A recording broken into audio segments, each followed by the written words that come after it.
أعوذ بالله من الشيطان الرجيم بسم الله الرحمن الرحيم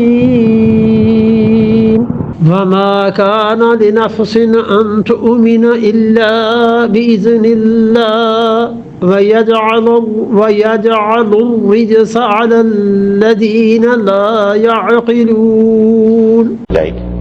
وما كان لنفس، اور کسی انسان کے لیے، کسی جان کے لیے ممکن ہی نہیں ہے کہ ان تؤمنو کہ وہ ایمان لائے، الا مگر باذن اللہ، اللہ جس کو توفیق دیتا ہے وہ ایمان لاتا ہے.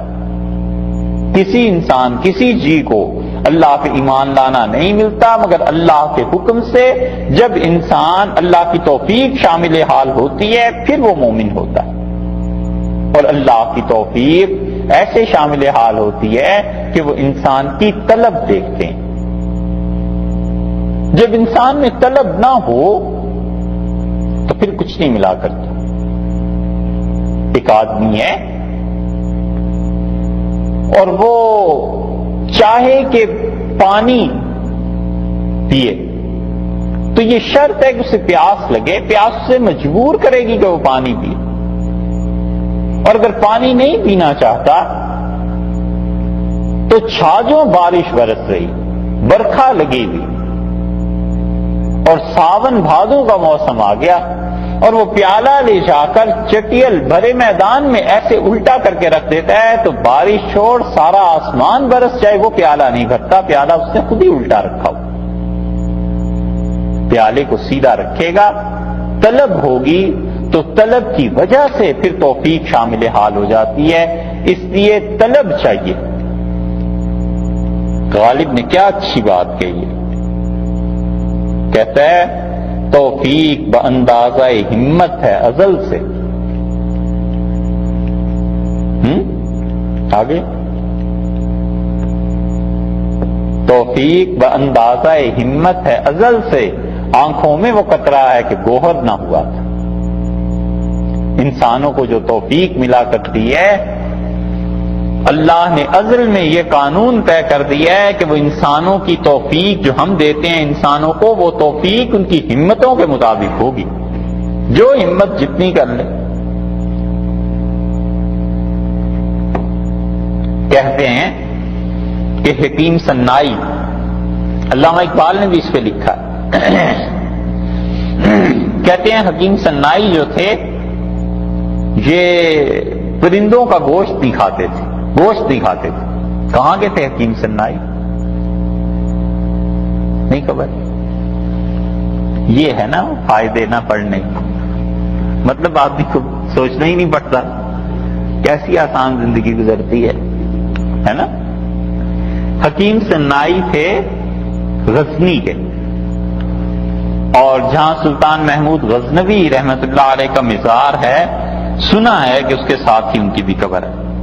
اور غالباً سید سلیمان ندوی اور علامہ اقبال کو جو دعوت دی تھی انہوں نے افغانستان کے حکمرانوں نے، تو سر سید احمد خان صاحب کے پوتے سراس مسعود اور اقبال اور سید سلیمان ندوی ان تینوں نے سفر کیا تھا، اور ان تینوں کے سفر نامہ ان کا چھپا ہوا بھی.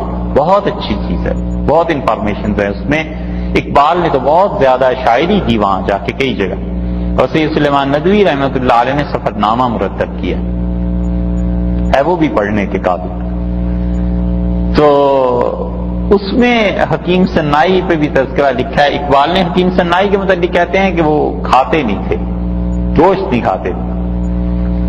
تو ان کے کسی دوست نے تیتر بھون کے، زعفران اس میں ڈال کے، بہت سی خوشبو اور دیگر چیزیں ڈال کے انہیں بھیجا کہ تیتر بھیج رہا ہوں، شاید اس خوشبو سے ان چیزوں سے متاثر ہو کے کھائیں.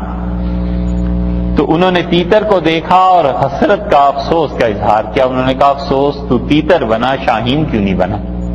تو ہمت کرتا تو اور بلند اڑتا، پھر تو بازوں میں شمار ہوتا. تو نے ہمت ہی کم کی. اس لیے توفیق باندازہ ہمت ہے ازل سے. توفیق اللہ اتنی دیتا ہے جتنی لوگ ہمت کیا کرتے ہیں. آنکھوں میں وہ قطرہ ہے کہ گوہر نہ ہوا تھا. یہ پانی جو آنکھ میں آیا ہے اشک اور آنسو بن گیا ہے، اگر یہ سیپ کے منہ میں چلا جاتا تو وہاں جا کے گوہر بن جاتا، موتی بن جاتا۔ اللہ نے فرمایا وَمَا كَانَ لِنَفْسٍ أَن تُؤْمِنَ إِلَّا بِإِذْنِ اللَّهِ، اور کوئی جان ایسی نہیں ہے جو ایمان لے آئے جب تک کہ اللہ کی توفیق نہ ہو، اور اللہ کی توفیق ہوگی طلب سے، اور اللہ کی توفیق ہوگی اس وقت جب خود ہمت کرے۔ مانگنے کی بات ہے، نبوت کے علاوہ کون سا آخر ایسا رتبہ ہے جو بند ہو گیا اور ختم ہو گیا؟ اب کیوں نہیں حضرت معین الدین چشتی رحمت اللہ علیہ جیسے لوگ پیدا ہو سکتے؟ خواجہ معین الدین رحمت اللہ علیہ نے جتنا کام کیا ہے، کیا وہ اللہ نے بند کر دیے ہیں وہ مقامات؟ اور کیا کوئی اب ولایت کے اس درجے تک نہیں پہنچ سکتا؟ اب بھی لوگ پہنچ سکتے ہیں، اب بھی جنید اور بایزید اور شبلی پیدا ہو سکتے ہیں، لیکن بات وہی ہے کہ ہمت اتنی کون کرے، اتنا اخلاص، اتنا درد، اتنا اندر اللہ سے تعلق اور اس کی گہرائی، یہ کہاں سے آئے؟ اس لیے ارشاد فرمایا کہ کوئی جان، کوئی انسان ایمان نہیں لاتا مگر یہ کہ خدا کی توفیق جب اس کے شامل حال ہو۔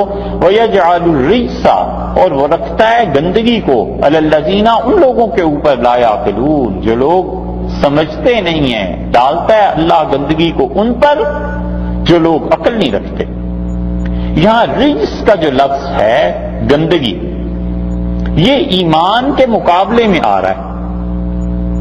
پہلے آیا نا ان تؤمن، کہ کوئی ایمان لائے، اور یہاں رجس اس کے مقابلے میں آ رہا ہے، تو اس کا مطلب یہ ہوا کہ رجس کا مطلب ہے گندگی، یعنی کفر، کہ کفر جو ہے یہ انہی لوگوں کے حصے میں آتا ہے جو لوگ عقل نہیں رکھتے، سمجھتے نہیں، سوچتے نہیں، ان آیات اور نشانیوں کو خدا کی نہیں دیکھتے۔